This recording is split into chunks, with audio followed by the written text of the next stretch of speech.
अंग्रेजों के झारखंड में पांव पसारने के साथ ही यहां आदिवासियों ने विद्रोह करना शुरू कर दिया।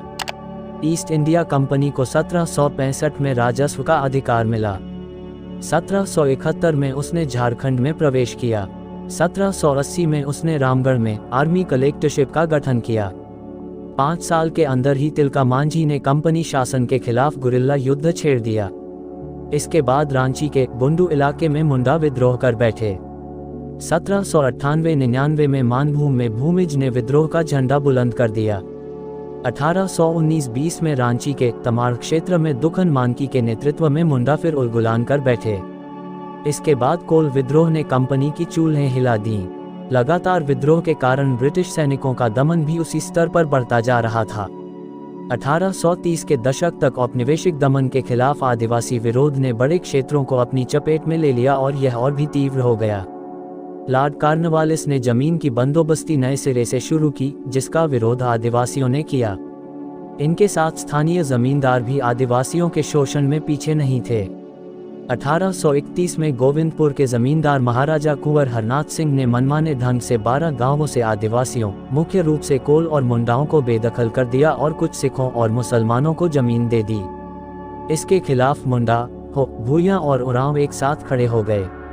रांची, हजारीबाग, पलामू और मानभूम के विद्रोहियों ने सिंध राय और विनराय मानकी के नेतृत्व में भूमि और बंधुआ मजदूरी के खिलाफ उठ खड़े हो गए। सवाल सिर्फ जमीन का ही नहीं, संस्कृति का भी था, जिस पर बाहरी तत्व आक्रमण कर रहे थे। आदिवासियों ने खुले तौर पर घोषणा की कि सभी कर उनके लिए अप्रिय थे।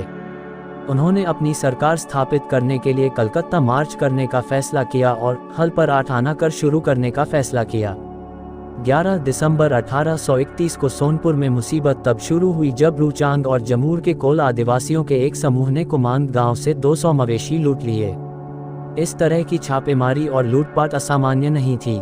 इसके तुरंत बाद सोनपुर परगना के 4 अन्य गांवों पर करीब 700 लोगों ने 20 दिसंबर 1831 को जमकर लूट किया और गांव जला दिए। इसमें 2 सिख भी घायल हो गए।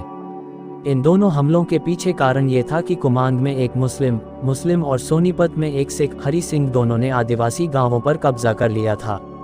एक पखवाड़े के भीतर कई अन्य गांवों पर भी हमला किया गया, लूटा गया और जला दिया गया। 12 जनवरी 1832 को करीब 4000 कोल ने गोविंदपुर पर कब्जा कर लिया और बेलकुद्रा के लगभग पूरे परगने को लूट लिया और जला दिया गया। विद्रोहियों का मुख्य लक्ष्य गैर आदिवासी लोगों के घर थे। वे अब तक हमला कर रहे थे। हिंदू, मुस्लिम और अन्य विदेशी अंधाधुंध तरीके से अपने कृषि या अन्य व्यावसायिक हितों को आगे बढ़ाने के लिए अपने गांवों में बस गए थे। विद्रोह ने थोड़े समय के भीतर एक बड़े क्षेत्र को घेर लिया और 26 जनवरी तक आदिवासी विद्रोहियों ने पूरे छोटा नागपुर के साथ साथ पूरे छोटा नागपुर पर पूर्ण नियंत्रण कर लिया।